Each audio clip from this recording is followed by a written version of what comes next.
The phone call that destroyed my life came at 7:23 a.m. on a Tuesday morning while I was reviewing quarterly financial reports for my accounting firm. The shrill ringtone cut through the silence of my home office like a knife, and I should have known from the aggressive persistence of the caller that trouble was brewing. "David, we need to talk. Right now." My wife Jessica's voice carried that familiar edge of barely controlled panic that had become increasingly common over the past year. After 15 years of marriage, I could read her moods like a weather forecast, and this sounded like a Category 5 hurricane approaching. "What's wrong, Jess? I'm trying to finish the Morrison account before my 9 o'clock meeting." I glanced at my computer screen, where columns of numbers waited for my attention. As a certified public accountant with my own practice, I'd learned that early morning hours were golden for complex calculations without interruptions. "It's about Kevin again. He's in serious trouble, and we're the only ones who can help him." Kevin, my brother-in-law, the 35-year-old man-child who had never held a job for more than 6 months, never paid his own rent, and somehow always managed to find new ways to drain our bank account with his endless series of emergencies and opportunities. The mention of his name made my jaw clench involuntarily. "What kind of trouble this time?" I asked, though I already knew the conversation would end with Jessica asking for money we couldn't afford to give. "He got arrested last night, DUI, and apparently he had some unpaid warrants. The bail is $15,000, David. If we don't help him, he could lose his job at the warehouse." I almost laughed at the irony.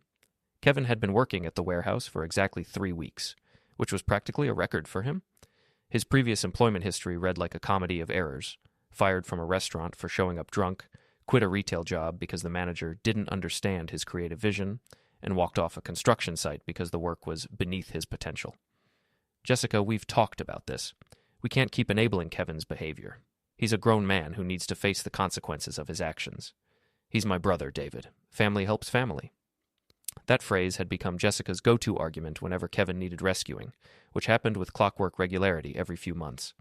What she conveniently ignored was that Kevin had never once helped us, never shown gratitude for our previous bailouts, and never made any genuine effort to change his self-destructive patterns. "We helped him with rent 3 months ago. We co-signed his car loan last year, and he's already behind on payments. We paid for his community college classes that he dropped out of after 2 weeks. At what point do we admit that we're not helping him? We're just postponing the inevitable? This is different. If he goes to jail, he'll lose everything." "He doesn't have anything to lose, Jess. He lives in a studio apartment that we're essentially paying for, drives a car that's in our name, and has never saved $1 in his life." The silence on the other end of the line stretched long enough that I wondered if the call had dropped. When Jessica finally spoke, her voice had shifted from panicked to cold and determined. "I'm going to help my brother whether you approve or not. I can take the money from our joint savings account." "That money is for our retirement, Jessica. We've been building that account for 10 years. And Kevin is my family. I won't abandon him when he needs us most." The conversation continued for another 20 minutes, covering the same circular arguments we'd had countless times before. Jessica's unwavering loyalty to her irresponsible brother versus my growing frustration with being treated like an ATM for Kevin's poor life choices. By the time we hung up, I knew she would withdraw the bail money regardless of my objections, and Kevin would be free to continue his pattern of reckless behavior with no real consequences. What I didn't anticipate was how this latest incident would become the catalyst for losing not just our savings, but also the friendships I'd valued most in my adult life. The first sign of trouble came that evening when I arrived home to find Kevin sprawled on our living room couch, eating takeout Chinese food and watching television as if he owned the place. He'd made himself completely at home, shoes kicked off, feet up on our coffee table, surrounded by empty beer bottles that he'd apparently helped himself to from our refrigerator. "Hey, David. Thanks for bailing me out, man. I really appreciate it." His casual tone suggested he was thanking me for picking up his dry cleaning, rather than acknowledging that we'd just spent $15,000 to keep him out of jail. "Kevin, we need to establish some ground rules if you're going to be staying here." "Staying here?" Jessica appeared from the kitchen, carrying a plate of the dinner she'd prepared for our uninvited house guest. "Kevin's going to be living with us for a while until he gets back on his feet." This was news to me. Our previous conversation had focused solely on the bail money, with no mention of Kevin moving into our home. I felt my blood pressure rising as I realized Jessica had made this decision unilaterally, without any discussion or consideration of my feelings about having her brother as a permanent house guest. "For how long?" I asked, trying to keep my voice level. "Just until I can find a better job and save up for a new place," Kevin answered before Jessica could respond. "Shouldn't take more than a few months. A few months. In Kevin's timeline, that could mean anything from 6 months to 6 years. His previous attempts at independence had lasted an average of 8 weeks before some crisis or excuse brought him back to Jessica's doorstep with his hand extended for another bailout. Kevin, you had an apartment. What happened to your lease? Well, the thing is, I was already a couple months behind on rent before this whole arrest situation, the landlord's being a real jerk about it, threatening eviction and all that, so I figured it was better to just move out voluntarily rather than have an eviction on my record. A couple months behind on rent? We just gave you $800 for rent in December. Kevin shrugged, apparently unbothered by the implication that he'd spent our money on something other than his stated expenses. Yeah, but I had some other bills that were more urgent. You know how it is? Before we dive deeper into the story, I have one small request. Please subscribe, drop a like, comment, and hit that hype button to boost this channel so more people can discover these incredible Reddit stories. I didn't know how it was, actually. In my world, rent was the first priority, followed by utilities, food, and transportation. Entertainment, alcohol, and whatever else Kevin had spent our money on came last, if at all.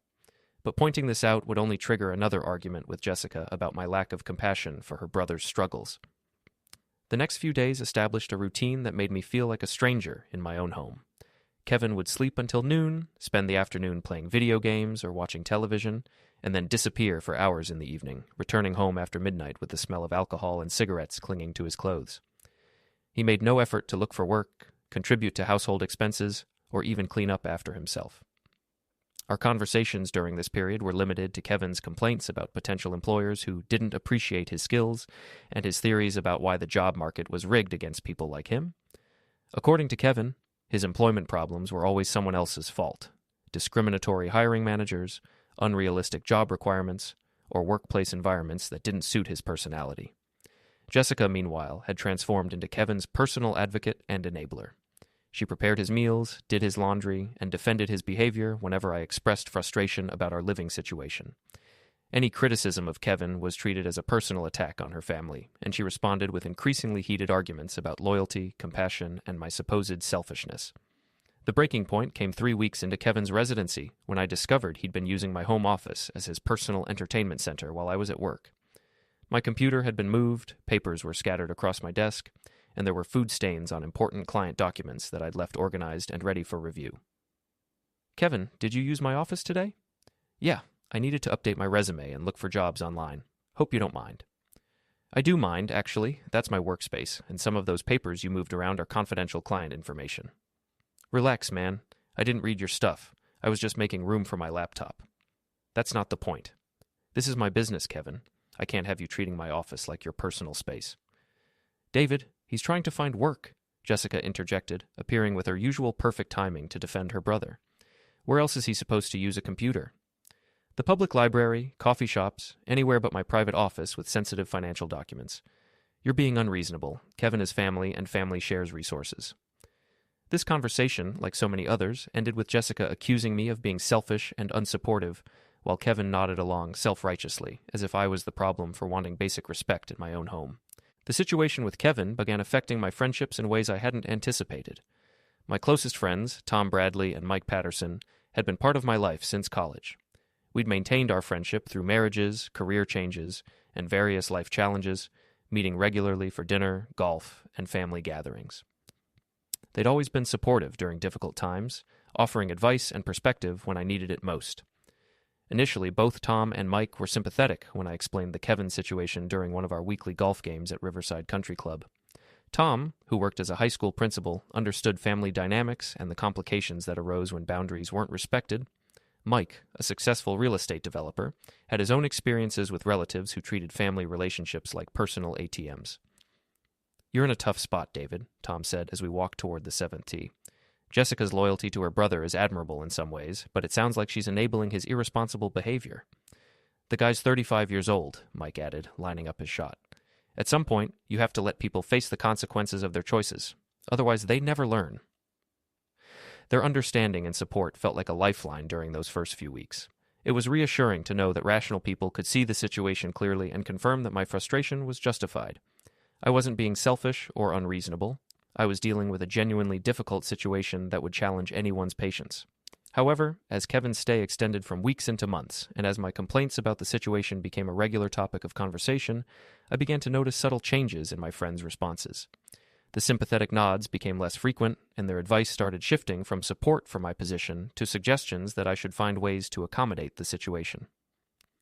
"Have you considered setting up some kind of formal arrangement?" Tom suggested during a dinner at his house. "Maybe Kevin could contribute to household expenses in exchange for room and board. It might help him develop more responsibility." "Tom, the guy hasn't held a job for more than a month since he moved in. What would he contribute with?" "Well, maybe that's part of the problem. If he doesn't have any obligations or expectations, there's no incentive for him to change his behavior." Mike nodded in agreement. "Tom's got a point. Sometimes people need structure and clear expectations to function properly. Maybe you and Jessica could sit down with Kevin and create some kind of contract or agreement." Their suggestions were well-intentioned, but they demonstrated a fundamental misunderstanding of Kevin's character and the dynamics in my household. Kevin wasn't someone who responded to structure and expectations. He was someone who had spent his entire adult life avoiding responsibility and manipulating others into solving his problems. Creating contracts and formal arrangements would just give him new rules to ignore and new excuses to make. "You guys don't understand," I said, feeling my frustration building. "Kevin doesn't want structure or responsibility. He wants to live like a teenager while other people pay his bills, and Jessica enables every aspect of his behavior because she thinks being supportive means never letting him face consequences." "But David," Tom's wife Linda interjected from across the table, "Kevin is Jessica's brother. Family relationships are complicated, and sometimes we have to make sacrifices for the people we love. I've been making sacrifices for 3 years. We've given him thousands of dollars, co-signed loans, paid his rent, and now he's living in our house rent-free while contributing absolutely nothing. At what point is enough actually enough?" The conversation continued, but I could sense that my friends were beginning to view me as the unreasonable one in the situation. Their questions focused on what I could do differently, what compromises I might make, and how I could better support Jessica during this challenging time. Nobody seemed interested in acknowledging that Kevin was a grown man who should be solving his own problems, or that Jessica's unconditional support was actually making the situation worse. This pattern repeated itself over the following weeks. Every conversation about Kevin ended with suggestions for how I could be more understanding, more patient, or more creative in finding solutions. My friends had somehow decided that I was the problem that needed fixing, rather than recognizing that Kevin's behavior and Jessica's enabling were the real issues. The turning point came during a barbecue at Mike's house in early summer. Kevin had been living with us for 4 months at that point, and the strain was affecting every aspect of my life. I was stressed, exhausted, and increasingly resentful about being treated like a guest in my own home. When Mike asked about the situation, I made the mistake of being completely honest about my feelings. "I'm at the end of my rope," I admitted.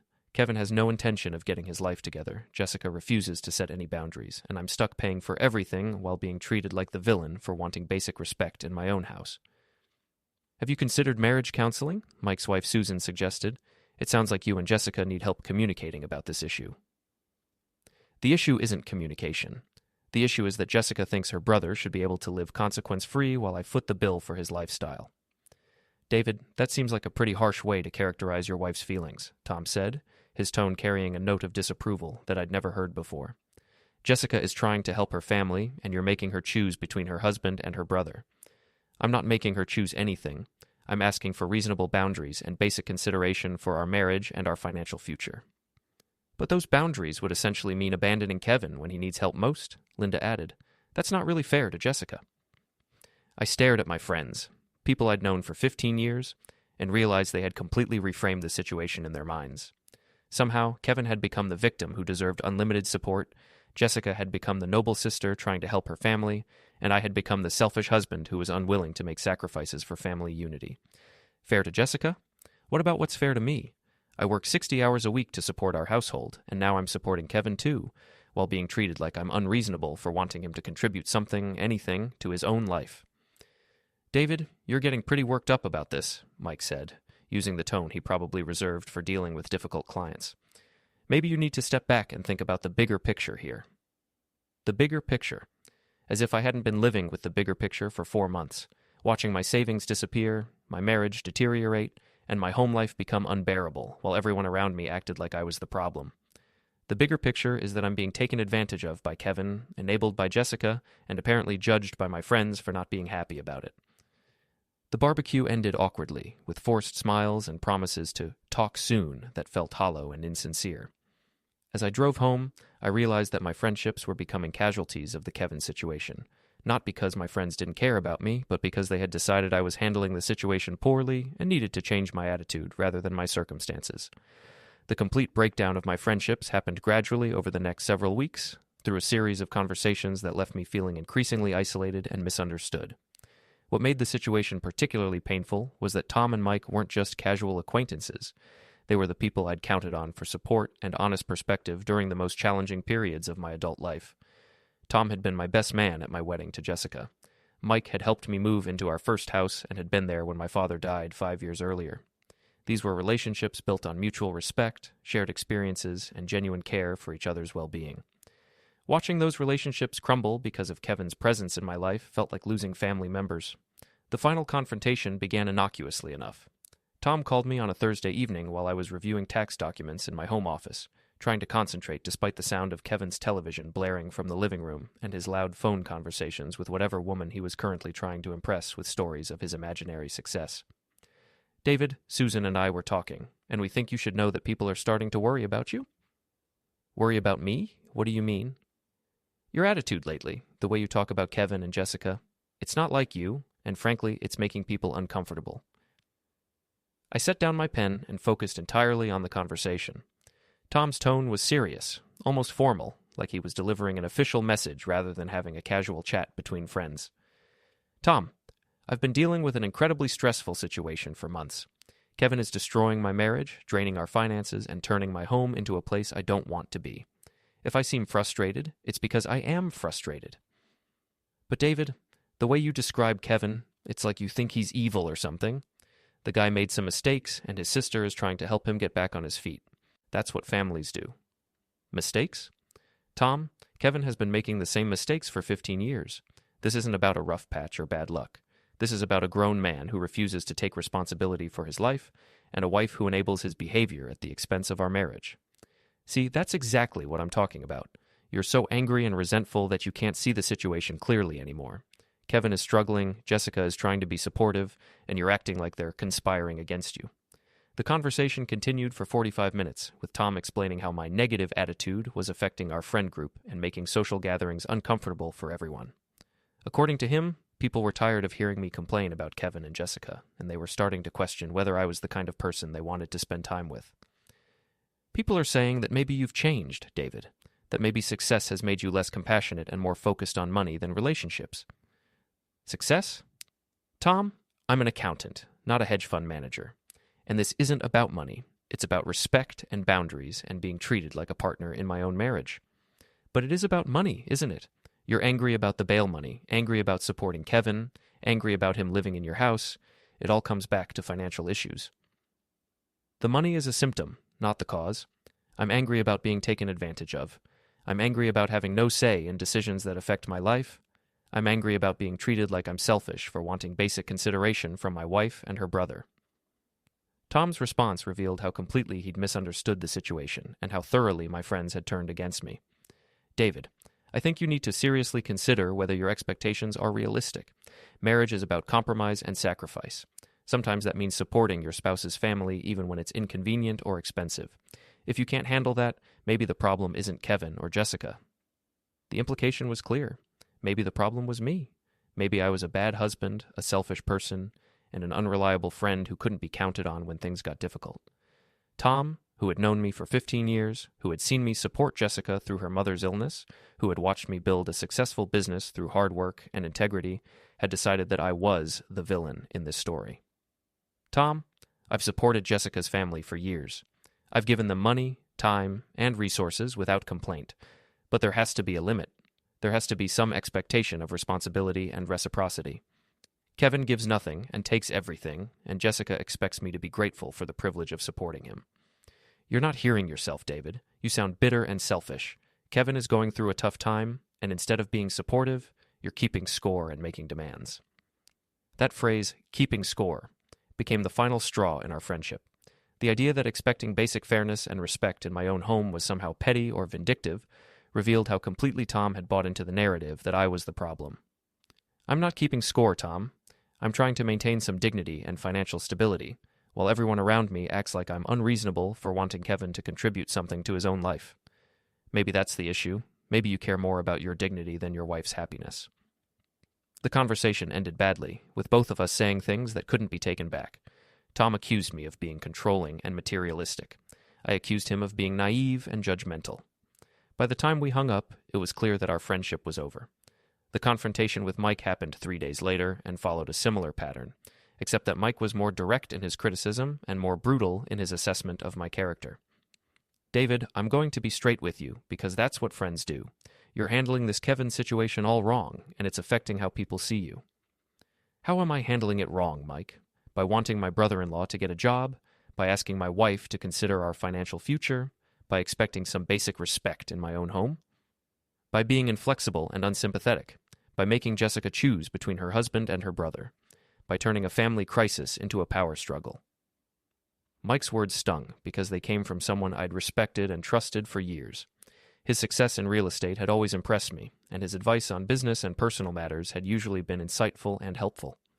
Hearing him describe my behavior in such negative terms made me question whether I was actually the problem. Mike, Kevin isn't in crisis. Kevin is exactly where he's always been: unemployed, irresponsible, and dependent on other people to solve his problems. The only crisis is that Jessica and I are running out of money to support his lifestyle. See, there you go again. Everything comes back to money with you. Kevin is Jessica's brother, David. He's family. When family needs help, you help them, period. You don't set conditions and make demands. Even when that help enables destructive behavior, even when it threatens your own financial security, even when the person you're helping shows no gratitude and makes no effort to change? Yes, even then, that's what family means. The conversation escalated from there, with Mike becoming increasingly aggressive in his criticism of my character and my marriage. According to him, I was selfish, controlling, and more concerned with money than relationships.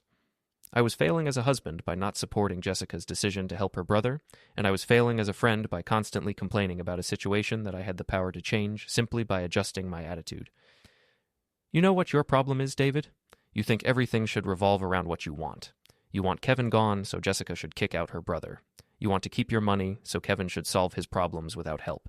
You want sympathy, so your friends should agree with everything you say. That's not how relationships work. That's not what I want, Mike. I want partnership in my marriage. I want consideration for my feelings. I want some expectation that a 35-year-old man should contribute to his own support. Those are just excuses for being selfish. You're using words like partnership and consideration to justify not helping family when they need it most. The final blow came when Mike told me that he and Tom had discussed the situation extensively and had decided that I wasn't the kind of person they wanted to maintain close friendships with. We've known you for 15 years, David, and we've never seen this side of you before. Maybe the stress is getting to you, or maybe success has changed you, but either way, you're not the guy we used to be friends with. What do you mean? I mean, we think you should get some help. Talk to a counselor, figure out why you're so angry and resentful, and maybe learn how to be a better husband and friend. The conversation ended with Mike telling me that he and Tom wouldn't be including me in future social plans until I figured out my issues and learned how to be more supportive of Jessica and Kevin. In their minds, I was the problem that needed fixing, and until I fixed myself, they didn't want me around. The months following the end of my friendships with Tom and Mike were among the darkest of my adult life. The isolation was crushing, made worse by the fact that Jessica seemed completely oblivious to what I was going through. When I tried to explain that I'd lost my closest friends because of the Kevin situation, she dismissed my concerns with the same casual indifference she showed toward all my feelings about her brother. Maybe this is a good opportunity to examine why your friends would react that way, she said, not looking up from the television show she was watching with Kevin. If multiple people are telling you the same thing, maybe you should listen. Kevin, sprawled across our couch with a beer in his hand and his feet on our coffee table, nodded sagely as if he had some wisdom to contribute to the conversation. Yeah, man, sometimes you gotta look in the mirror, you know? Your friends are just trying to help you see yourself more clearly. The irony of receiving life advice from a 35-year-old unemployed man who had never maintained a relationship, held a steady job, or lived independently was not lost on me. But pointing this out would only trigger another argument with Jessica about my lack of compassion and understanding. By this point, Kevin had been living with us for 8 months. 8 months of watching him sleep until noon, play video games all afternoon, and disappear at night to drink with whatever friends still tolerated his company. 8 months of listening to Jessica defend his behavior and criticize my attitude. 8 months of feeling like a stranger in my own home and a villain in my own marriage. The breaking point came on a Saturday morning in October when I discovered that Kevin had used my credit card to order expensive takeout food and pay for an Uber ride to some party across town.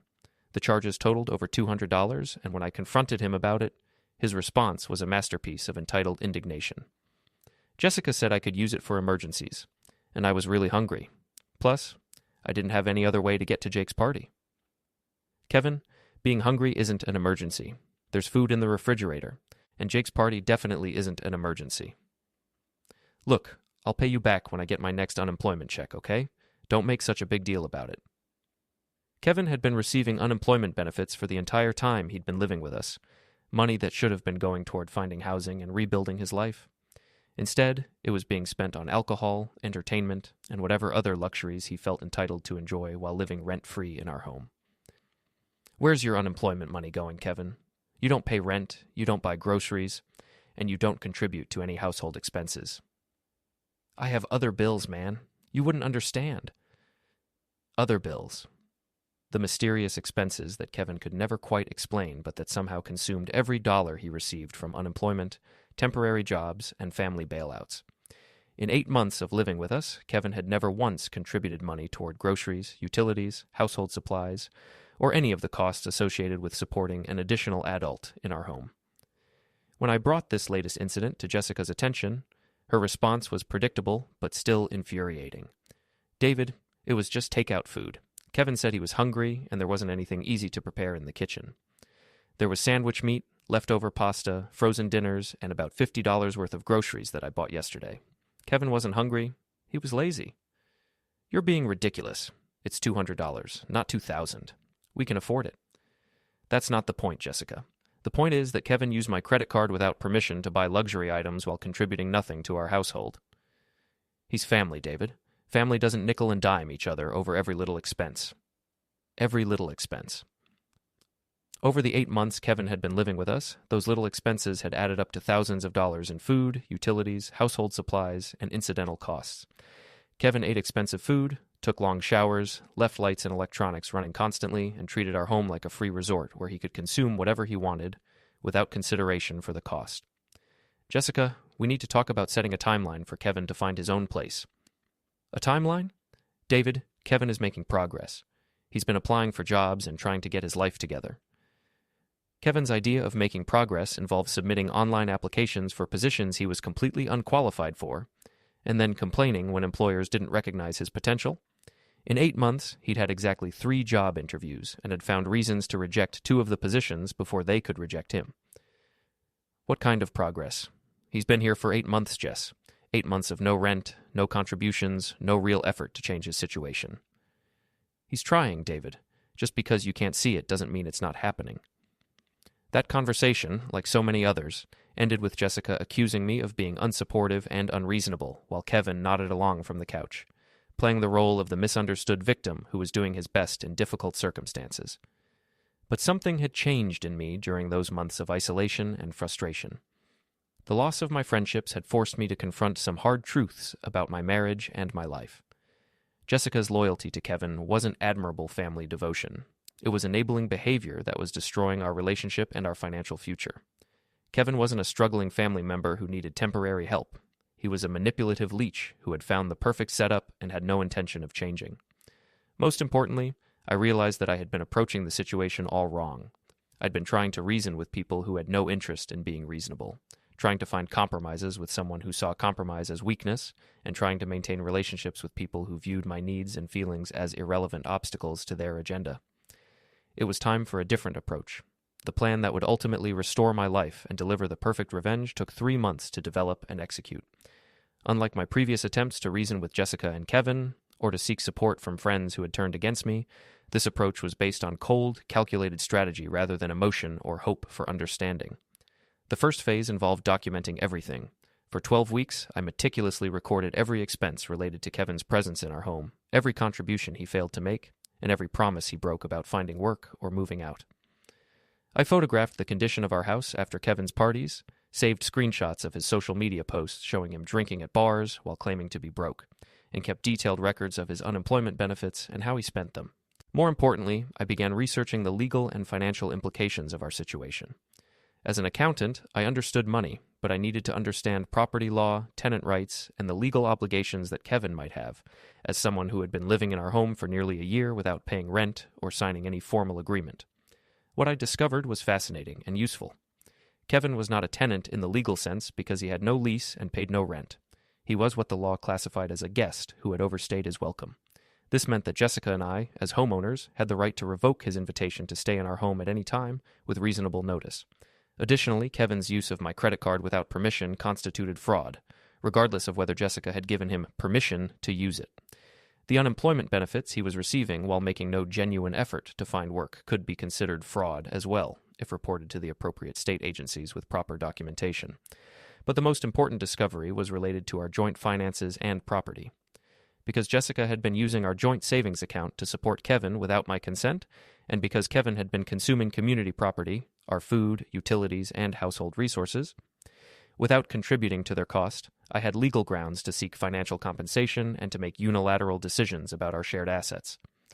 The second phase of my plan involved quietly restructuring our finances in ways that would protect my interests while limiting Jessica's ability to continue enabling Kevin.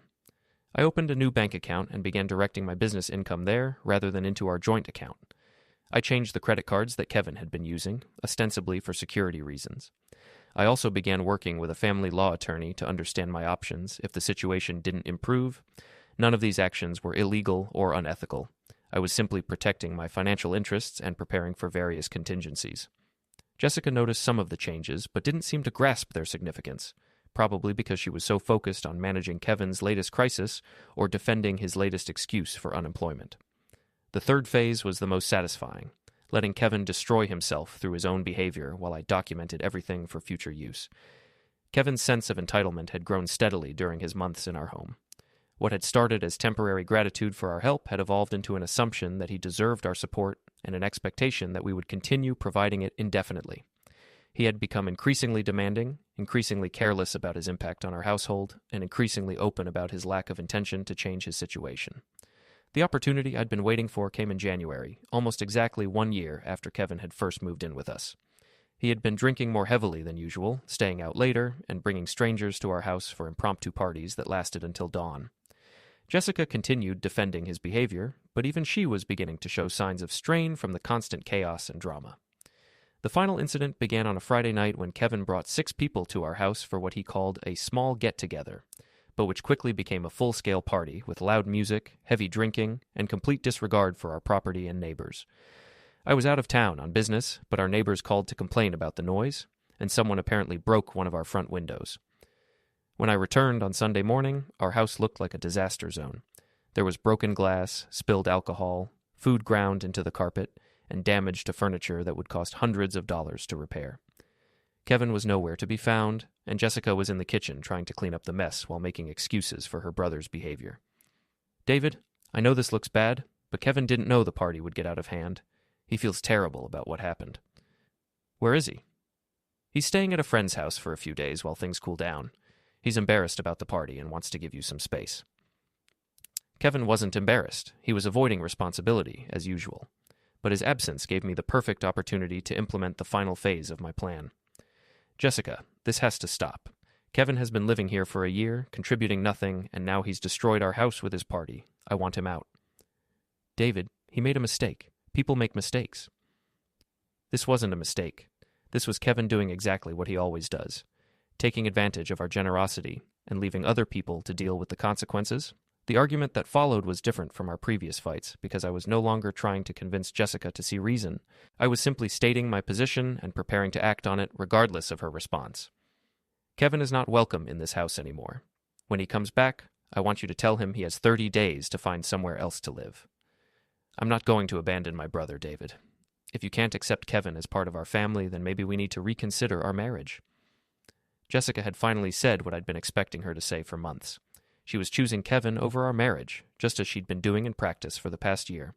But now it was explicit, which made my response much easier. If that's how you feel, then maybe we do need to reconsider our marriage." The conversation ended there, but the real action was just beginning. I spent the morning executing the final phase of my plan, everything legal, documented, and deliberate. I filed a police report for Kevin's credit card fraud, alerted unemployment fraud investigators, consulted my attorney, and changed the locks. Kevin had no lease and paid no rent. When Kevin showed up, he raged and threatened me. I recorded it and called the police. A few days later, Tom and Mike arrived to lecture me and warn of social fallout. I stood my ground, told them to leave, and let them reveal their true colors. I'm prepared for the consequences, because I'm done enabling theft and chaos in my own home.